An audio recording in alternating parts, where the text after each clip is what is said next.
Tim and Jim, dinner is ready, their mother yelled. Good, I'm as hungry as an elephant, yelled Jim. Me too, announced Tim. Don't take too long, the big bear of a game is about to start, their dad said. How long will it be until Granny and Gramps get here? Sally asked. I don't know, Sally. Can you help your father with the dishes? Her mother said. Sally is Tim and Jim's little cousin. If you don't stop touching my Star Wars memorabilia, you'll be like the younglings after Anakin came, Jim screamed. Okay, Tim announced. I love Thanksgiving only for one reason. I get to go out in the woods because it's rifle season. I leave my house covered in camo, looking like a tree. I'm like a lion hunting for prey. This will be a piece of cake, I thought. The trees swayed in the wind, leaves were crunching beneath my feet. I walked further into the woods, up into my hunting stand and took a seat. I wondered what wild animals I would see. I hoped a buck, maybe 2 or 3. I heard a rustle in the leaves, something was walking near me. There stood the most beautiful deer I had ever seen. That thing had as many points as a rose had thorns. Boom, I shot and down it went. It fell to the ground fast. I hopped up, climbed down, and ran over to it. It was a 12 point. I called my dad and he comes to help me drag it out. We took it home, but boy, it sure weighed a ton. The back of the fuller was dragging. The deer's head was sagging. Boy, was I so happy. That Thanksgiving sure wasn't sappy. Okay, you Gary. There is a story told every Thanksgiving at the Wells house. I am so hungry I could eat a horse, Uncle John exclaims. Aunt Sherry rolls her eyes at him. First we must tell the story, Aunt Sherry says. Everyone gathers around the dining room table. On November 24th, 1954, my husband was in a horrible war, Grandma began. I was alone with my 2 children and dog Micah. The sun was out that day.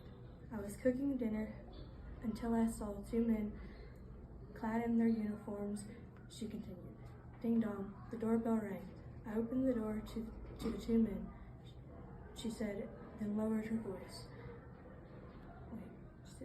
I am terribly sorry, ma'am. Your husband was killed in the war, she said in a sorrowful tone.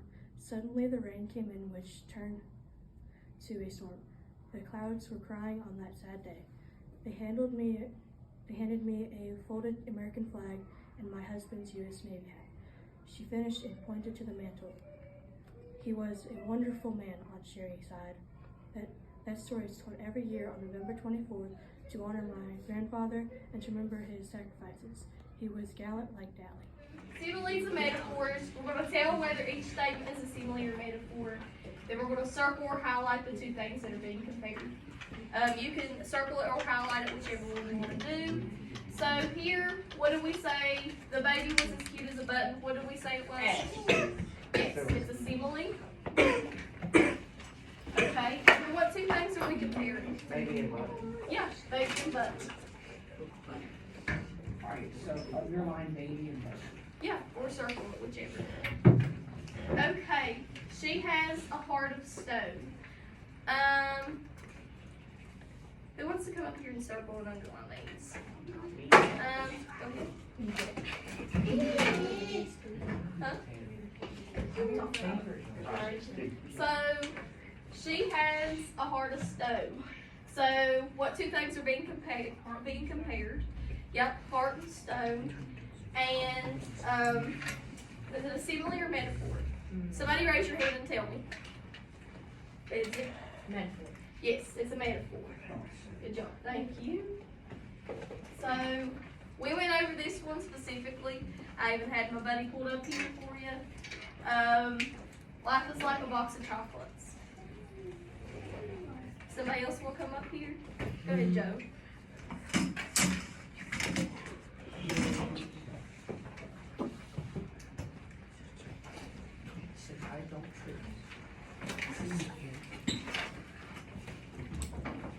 So, what 2 things are being compared?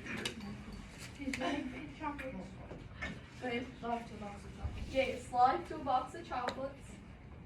And then is this a simile or metaphor? Simile. Go ahead. Yes, it's a simile. So what makes this a simile, guys? I need more people. Lily? Like. Yeah, it uses like. And then this one number 1 used as. So if it uses like or as, it is a simile. And then number 2 was a metaphor because it says she has a heart of stone. So it's directly saying what it is.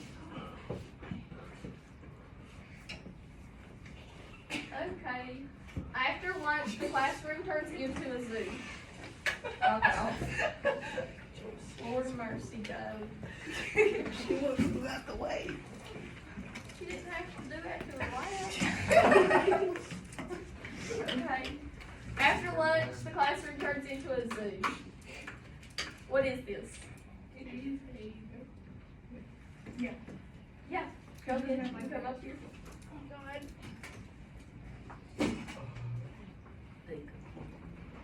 Alright. So, what 2 things are being compared? Yep. And it's a metaphor. Alright, the last one. He isn't the sharpest knife in the drawer. Can I have somebody new? Zeke. So, y'all, is this a simile or metaphor? Metaphor. Yeah. And what 2 things are being compared? Sharpest knife in the door. What? He and He sharpest and knife. sharpest. Yeah.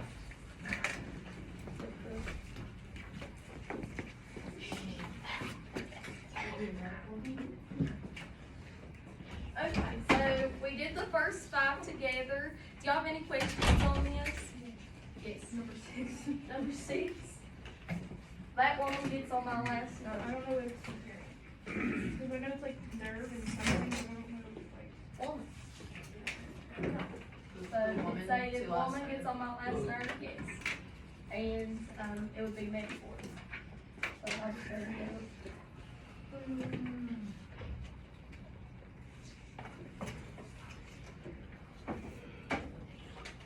Okay, so if y'all have any questions, just let me know. I think y'all probably fly right through this. I've done notice some people already have it finished. So.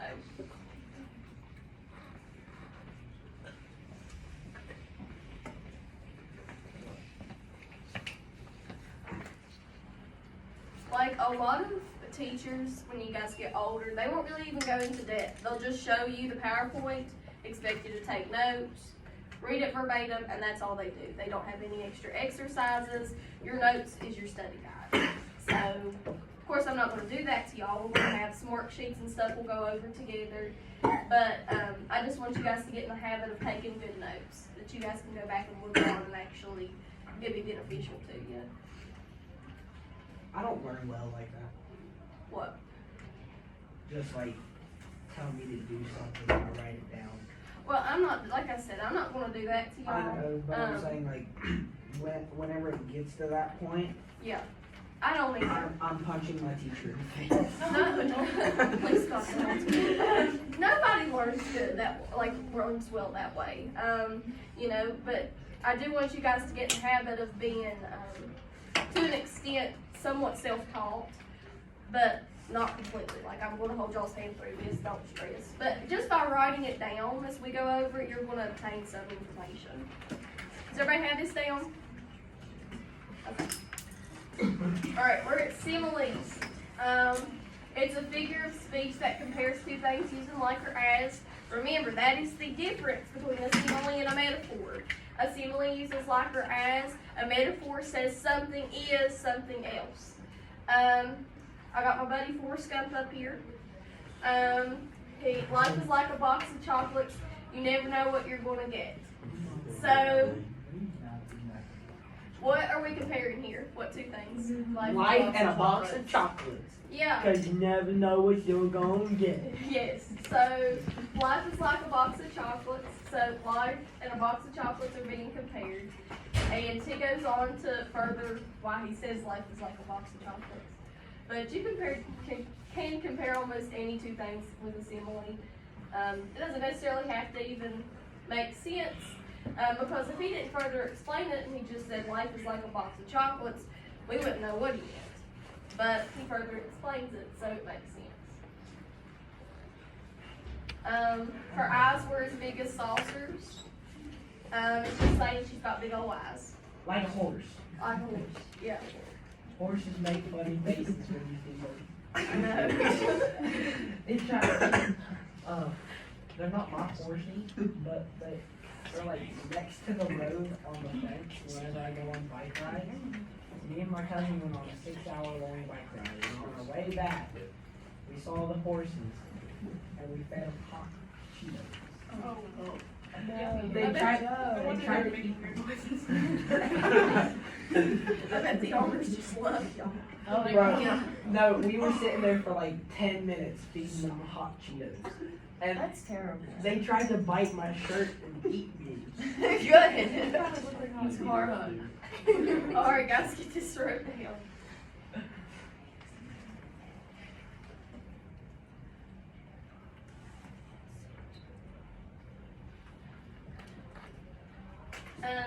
So the next things we go over, we're gonna do worksheets on that a little bit later on. But for today, we're just gonna go over similes and metaphors.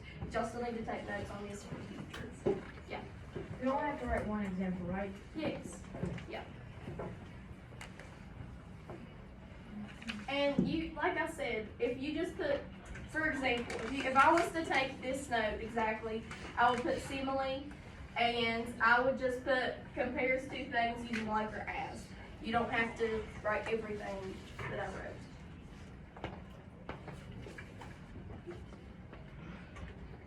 Y'all ready to move on? Yes,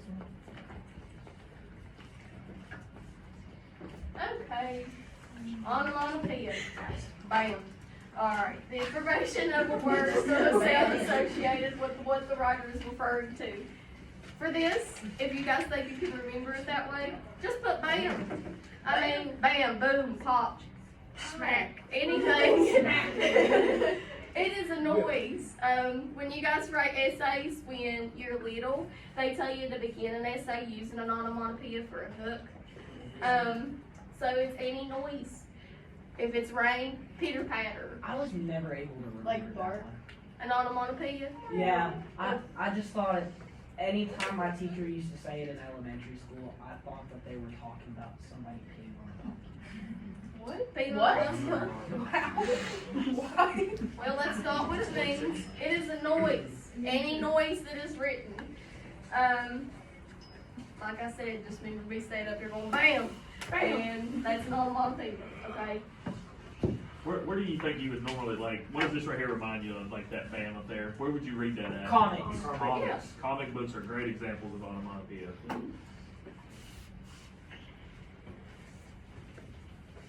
Mr. Lester?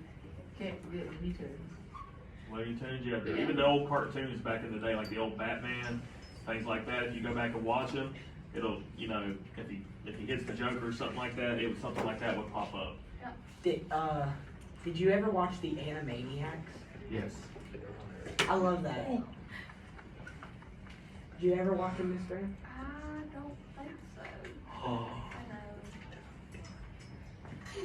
I I know. bet Mr. Lester's wondering how I ever figured out about that show.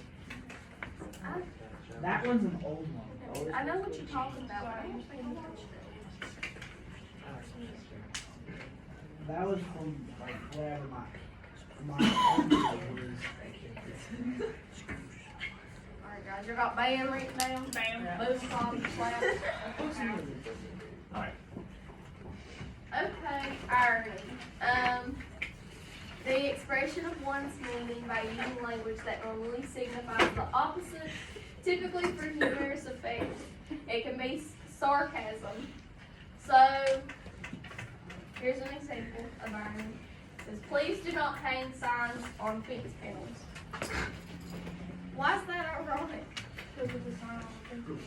Yeah, it's a sign on the fence panel telling you not to hang signs on the fence panel. So, irony, the example I used on the quiz was a man wins the lottery and he dies the next day. So,